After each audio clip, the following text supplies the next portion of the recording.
आइए product method से दूसरा क्वेश्चन सॉल्व करते हैं। तो दूसरा क्वेश्चन में हमको क्या करना है, इस क्वेश्चन को जब सॉल्व कर रहे हैं तो इसमें है calculate gross value added at factor cost, gross value added at factor cost oblique GDP at FC, ये फैक्टर कॉस्ट पे हम इसको कह सकते हैं। तो आज जैसा कि हमको पता है कि प्रोडक्ट मेथड में जीडीपी निकालने के दो फॉर्मूले हैं, तो पहले फॉर्मूले में वैल्यू रख के देखते हैं। पहला फॉर्मूला है हमारा GVO at MP equals to sales plus change in stocks, पहला फॉर्मूला है हमारा। तो चलिए देखते हैं सेल्स कितनी है। तो डोमेस्टिक सेल्स दी हुई है आपको, डोमेस्टिक सेल्स है आपकी 3000 करोड़, और तो ये आ गया आपकी सेल्स में। दूसरा, जैसे कि मैंने आपको पहले भी बताया था कि सेल्स में डोमेस्टिक सेल्स भी आती है और एक्सपोर्ट अगर हुआ है तो वो भी हमारी डोमेस्टिक सेल्स में आएगा। तो हम क्या करेंगे, 3000 प्लस 500, ये हुई आपकी sales, plus change in stock देखते हैं, closing stock minus opening stock होता है उसका फॉर्मूला। इसमें चेंज इन स्टॉक में हमको कुछ नहीं करना है, डायरेक्ट वैल्यू दी हुई है। चेंज इन स्टॉक कितना है, -100, तो हम यहाँ पे -100 लिख देते हैं और इस वैल्यू को ऐड कर लेते हैं। 3000 प्लस 500, 3500 -100, तो ये वैल्यू आपकी हो जाती है 3400 करोड़ रुपीज़ में है वैल्यू। तो इसको लिख लेते हैं यहाँ पे ऐसे, रुपीज़ 3400 करोड़, ये क्या है हमारी जीवीओ एट एमपी की वैल्यू दी हुई।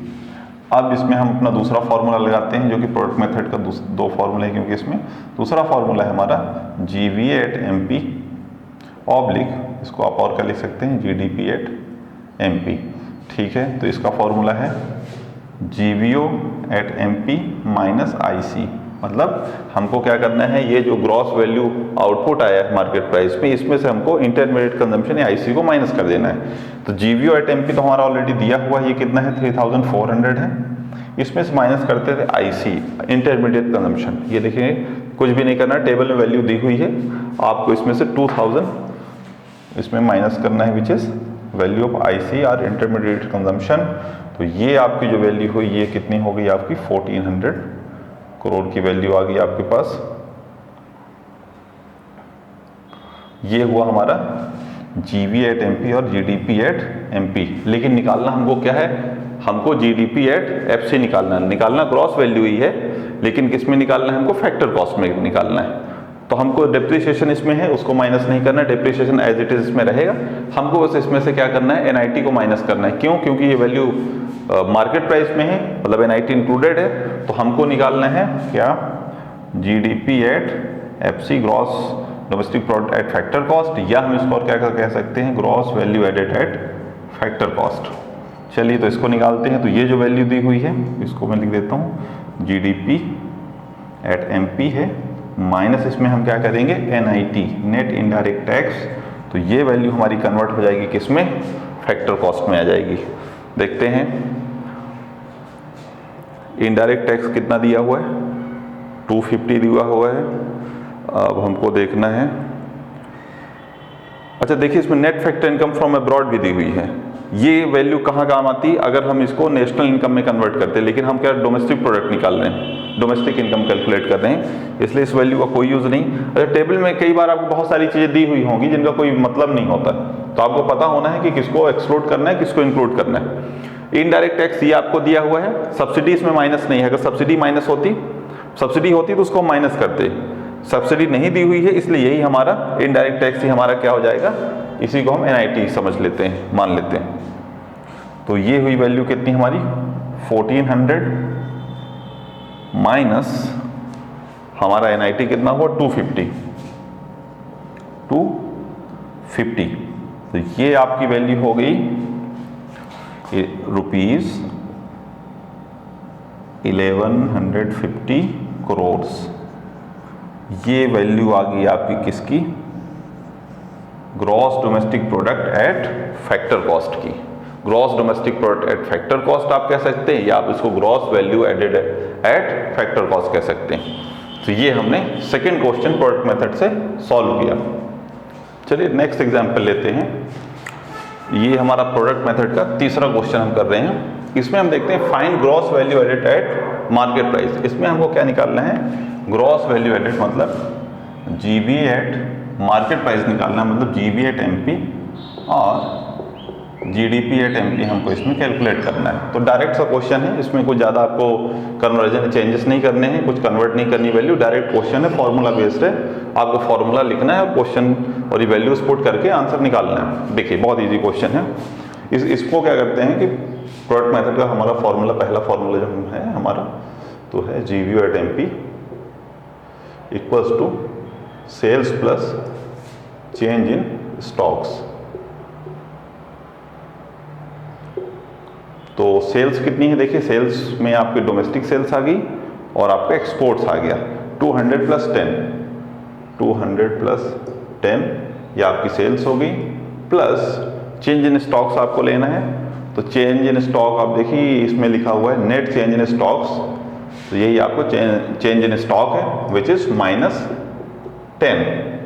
तो आप क्या करते हैं 210 माइनस 10 इक्वल्स टू 200। तो 200 लाख ये जो है ये आपका हुआ जीवी और एमपी की वैल्यू। नेक्स्ट हमको कैलकुलेट क्या करना है, जीवी एट एमपी और जीडीपी एट एमपी, जो कि हमारा दूसरा फॉर्मूला भी है प्रोडक्ट मेथड का।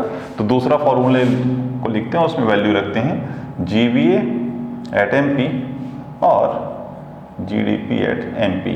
ये मैं दोनों एक साथ लिखता हूँ, आप चाहे तो कोई भी एक लिख सकते हैं, आप जीडीपी एट एमपी लिख सकते हैं, जीवी एट एमपी लिख सकते हैं, एक ही बात।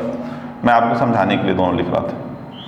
इसका फॉर्मूला है GV at MP minus IC और इंटरमीडिएट कंजम्पशन। तो जीवी एट एमपी तो ऑलरेडी हमने अभी निकाला, जिसकी वैल्यू है ये ₹200 लाख। तो ये 200 हम यहाँ पे लिखते हैं, माइनस आईसी देख लेते हैं टेबल से कितना है। आईसी इंटरमीडिएट कंजम्पशन होता है, जो कि इधर पे किस नाम से लिखा हुआ है, सिंगल यूज प्रोड्यूसर गुड्स, मतलब वो ऐसा प्रोड्यूसर गुड्स जो सिर्फ एक बार यूज हो रहा है। तो हम समझ गए कि यही हमारा क्या है, रॉ मटेरियल है, ये इंटरमीडिएट कंजम्पशन है, विच इज 120 है।